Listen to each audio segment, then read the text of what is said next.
Hi everyone, this is Kari, aka Rojan Zed. We're on day 3 of THQ Gamers Week, and today we're looking at Homefront.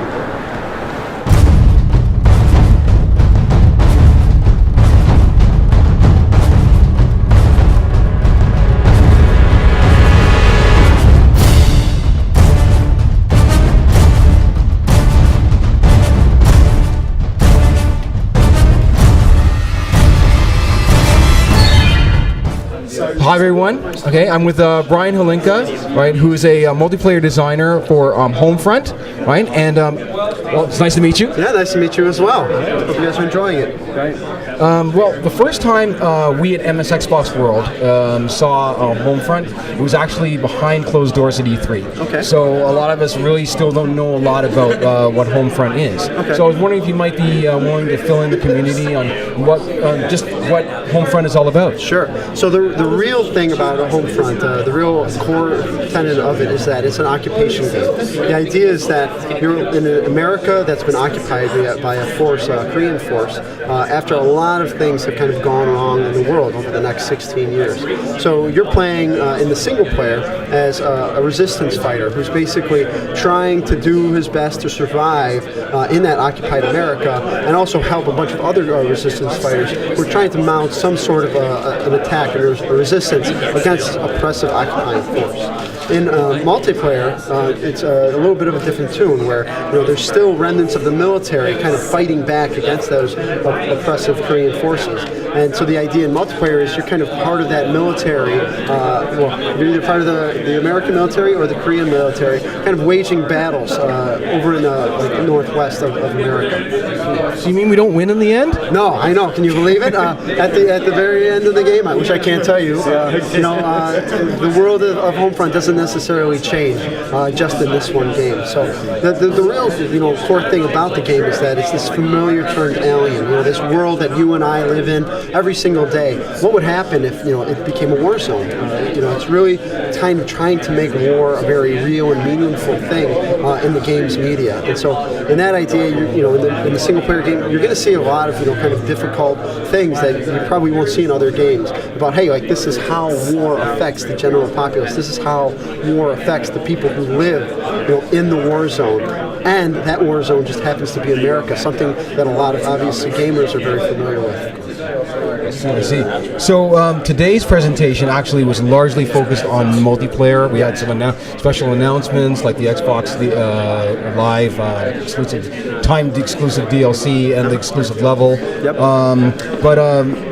Also, there's these new modes that a new mode that you've added, right? And I was wondering if you might be able to go over the modes that we can expect to be experiencing in multiplayer. Absolutely. So we could touch on a couple things today. First we touched on the Battle Commander game mode, which is actually an extension of our ground control game mode and Team Deathmatch game mode. Let me touch a little bit on what ground control first. The idea behind ground control is the map has 3 objectives, and the players on each side are trying to capture and hold those objectives. The longer you hold objectives, the more score you earn. Once your team reaches a certain score limit, while the round ends, those 2 objective points move somewhere else, and now the battle has to move to that location.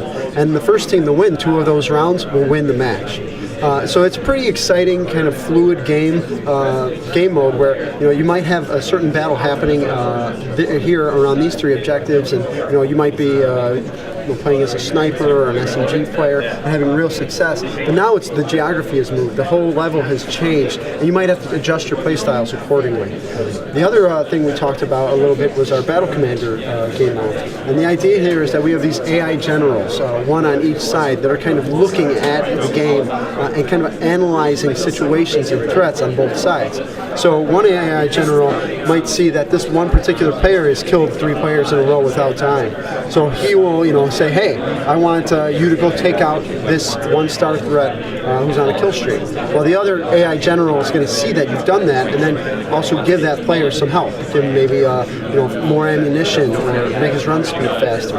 Now, as the player, that threat continues to succeed, his threat level is actually going to increase, and the number of players coming after him is also going to increase. So initially, you might be a 1-star, and you might only have 1 person coming after you, but as you build up to like 3 or 4 stars, you can have as many as 8 people people coming after you to earn a very significant bounty of battle points. And battle points is the newest innovation that really is a game changer for us.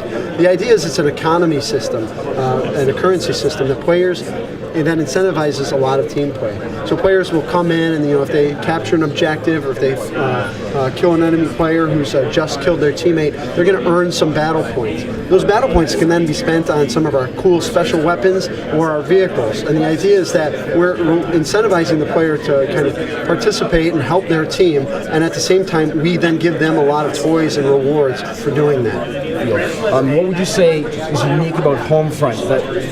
Unique that Homefront offers, right? That is going to even demand that people who are hardcore players in those other franchises should really sit down and give Homefront a try.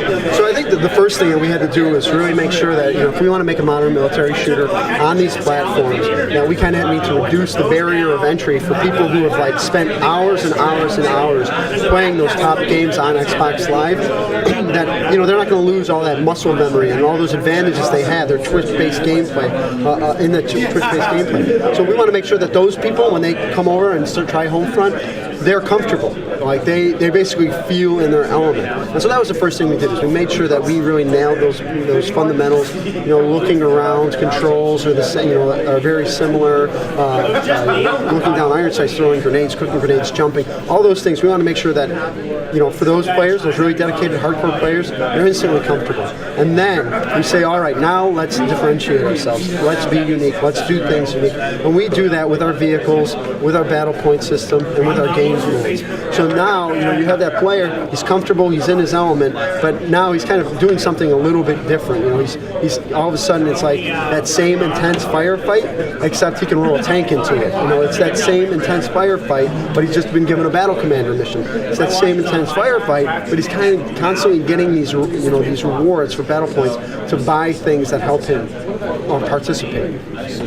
Well, the way I noticed, one thing that I really liked about the game from my experience playing it was that the game seemed to be rewarding me for for almost everything that I did, even if it wasn't necessarily killing someone. Yeah. So, for example, when I played as a sniper, right, I used the drone, right, to fly above. And at first I was thinking, there's no weapons on this drone. What do I do with it? And then I noticed that I could start marking targets, right? And then later on, when I was on the ground, I realized that by doing that, other players on the map could actually see the people that I was after, and I was actually getting battle points for marking a number of players. You get even more battle points if somebody kills that guy you've marked. So it's really a huge way for you to swing things into the direction of your team. If a team that isn't playing with a recon drone operator is actually playing at a significant disadvantage. So for you to send out that drone and really be marking all those guys,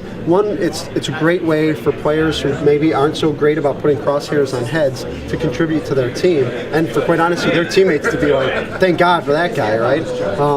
But it's also, it's a great way for you to contribute and earn some battle points and maybe try some other things.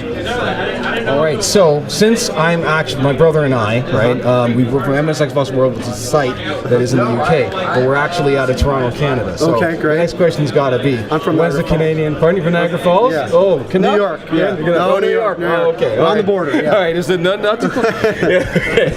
Well, is there going to be an expansion into Canada? Perhaps everyone's going to wonder what the heck happened to Canada during all of this, right? Yeah, well, it's a big universe, and like I said, it doesn't end with this game. There's a lot of opportunities. I'm not going to tell you yes or no. Our design director is from Calgary, so who knows? But all I can tell you is that this isn't the end of the Homefront franchise. It's definitely the beginning, and there's a lot of cool opportunities for us. Okay, well, let me just say I'm looking forward to sniping people from my canoe. Oh, great. Right? Okay, well, that's all the questions that I've got. Great, man. It's great talking to you. Pleasure to meet you. Absolutely. All right. Nice Thanks again. We look forward to playing the game when it comes out. What's the date? March 8th. March 8th. So that's not far away. Yep. So stay tuned.